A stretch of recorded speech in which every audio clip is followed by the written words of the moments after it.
एक आदमी धन की चाह कर रहा था, तो एक दिन राजा के महल से उसकी रानी का जो रत्न जटित हार था, उसमें लाल मणियां ऐसी थी कि बाज की दृष्टि पड़ी, पंजे में उठा के निकल गया और बहुत उड़ करके एक खजूर के पेड़ में टांग दिया जाके। चोंच मारी तो मांस था नहीं।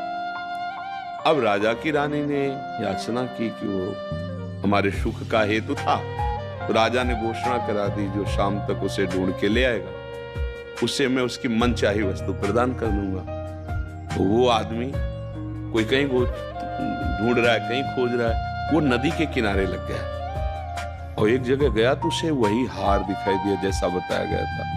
कूद पड़ा, तो मिट्टी हाथ लगी, कुछ लगा नहीं, फिर बाहर निकला। फिर जब जल शांत हुआ, तो समय लगा ना, फिर हार वहीं, फिर सीधे वहीं कूदा, फिर हार नहीं मिला। वो शाम हो रही थी, तो एक महात्मा उधर से जा रहे थे, वो खड़े होकर उसकी चेष्टा देखी, नजदीक गए और कहा, भैया अगर आप संशय न करें तो आप जिस का लक्ष्य कर रहे हैं वो बात बता दें। वो आने नहीं, तुम जाओ, क्योंकि मतलब वो ये पा जाएगा। बोले नहीं, मुझे कुछ चाहिए नहीं, मैं केवल आपका सहयोग करूंगा। तो उनका देखो ये वो हार है और मैं इसे सुबह से खोज रहा हूं, बार बार इसमें कूद के, और है वो। तो उनका देखो भैया, आप मूर्ख हो, अगर वहां होता तो सुबह से कूद रहे हो, हाथ कीचड़ लगा, हार मिल जाता। महात्मा तुरंत पीछे मुड़े तो देखो खजूर का पेड़ और उसकी छाया जल में पड़ रही।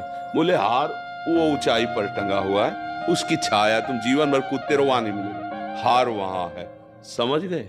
हमारी बुद्धि रूपी रानी सुख रूपी हार खो दिया है। अब वो मन से कह रही कि हार ले आओ, मैं तुम्हें सब सुख दे दूंगा।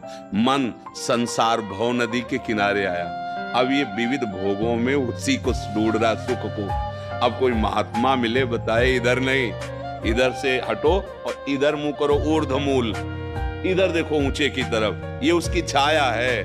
प्रभु के सन्मुख हो, अभी सुख मिल जाएगा।